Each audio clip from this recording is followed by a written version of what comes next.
What's up, guys? This is Derek House with the Protein Chef, and if you love coffee as much as me, you're gonna love this cold brew coffee recipe. It's quick, will last you the whole week, and take your coffee taste buds to another level. So let's jump right into it.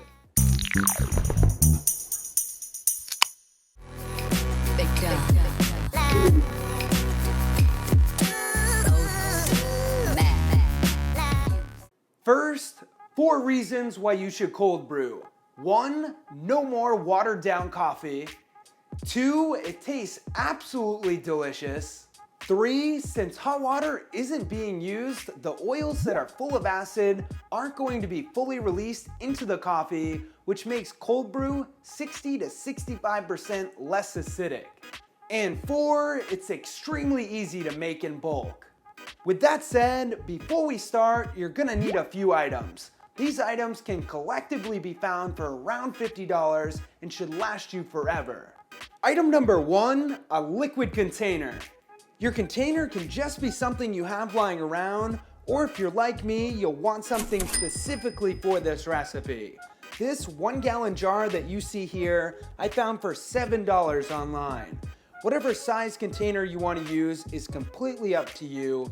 I find that 1 gallon is the perfect size to last me a couple weeks. If you don't have a container this big, don't worry, you'll be able to scale this recipe however you want to, depending on how much you want to brew at a time. Item number 2, a Burr Grinder. This manual Burr Grinder here was $28 online, and though it takes me a bit longer than an electric grinder, it's a boatload cheaper, much more portable, and you burn some calories using it. The reason we're using a Burr Grinder over a blade grinder is very simple. A Burr Grinder is a nice consistent grind, whereas a blade grinder is not. A blade grinder, for the most part, has no adjustability. It's gonna grind some of your grounds into a powder and others in larger pieces. Basically, a blade grinder is like throwing in a bunch of random protein powder into a shake, and a Burr Grinder is using your favorite brand. A Burr Grinder is gonna extract the most flavor. Item number 3, a filter. This filter here is a reusable all-purpose strainer bag that I picked up for $9 online. This bag allows me to put my ground coffee into it and then into my jar, thus making things much quicker and clean up a breeze. You could also use a cheesecloth, t-shirt, and so on. Just think outside the box. And last, number 4, coffee. You can use either whole beans or ground coffee. Seeing that I'm suggesting you purchase a Burr Grinder above, I'm obviously partial to using whole beans. Using ground coffee is gonna be much quicker and more convenient, but you're gonna be compromising the taste a ton. You might be asking why I prefer whole bean over ground, and the simple answer is that whole bean is gonna be much fresher. As soon as coffee is ground, it starts to go stale, so grinding the beans yourself will give you a nice, fresh, beautiful flavor. You can purchase any of these items by clicking right there, or their links in the description below. Now let's start this process. Take out your digital kitchen scale, and if you're making 1 gallon at a time, then weigh out 8 ounces or 227 grams of whole beans.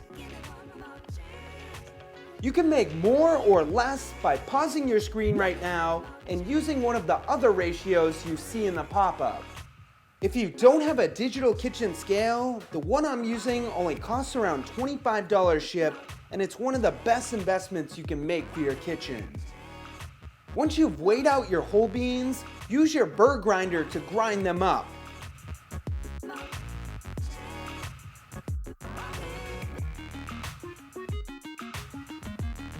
The whole grinding process shouldn't take longer than 5 to 10 minutes.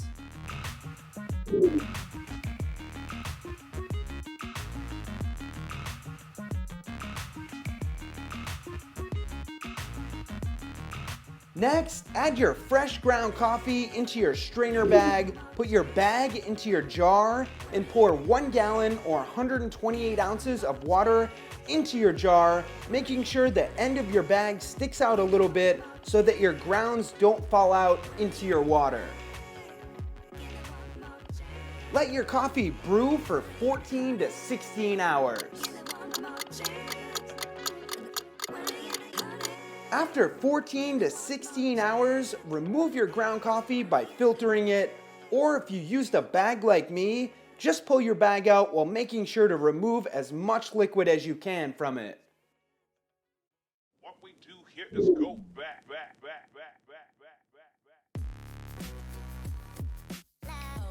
Distribute your cold brew into some bottles for easy access to take with you on the go, or just leave it in your jar and serve it whenever you want it.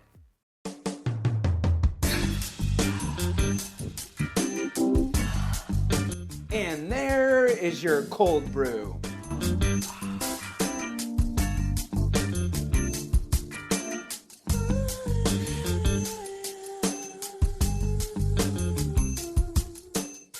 A couple tips. 1, you can have flavored cold brew multiple ways.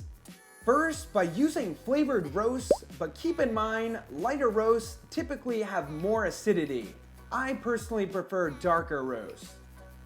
2, by putting in extracts like vanilla, raspberry, coconut, chocolate, etc. into your brew. 3, by adding in vanilla bean, mint leaves, nuts, etc. into your ground coffee. And 4, of course, you can always add in sweeteners or syrups after you brew it to each individual coffee. That's my personal favorite right there. Tip number 2, don't brew it for too long or it'll start to go bitter. In my opinion, brewing it for 14 to 16 hours is optimal. 3, you don't have to brew it in the fridge. You can brew it on the countertop. Brewing it in the fridge will just give you a nice cold cup of coffee in the morning. 4, the brew will stay fresh for around 2 to 3 weeks, so don't be scared to make a ton of it at a time. And 5, there's a ton of variables here, but my estimate for the caffeine content is around 100 to 125 milligrams of caffeine per 8 ounces. Alright guys, thank you for watching. If you like coffee as much as I do, smack that thumbs up button, everything in moderation, and of course, stay healthy.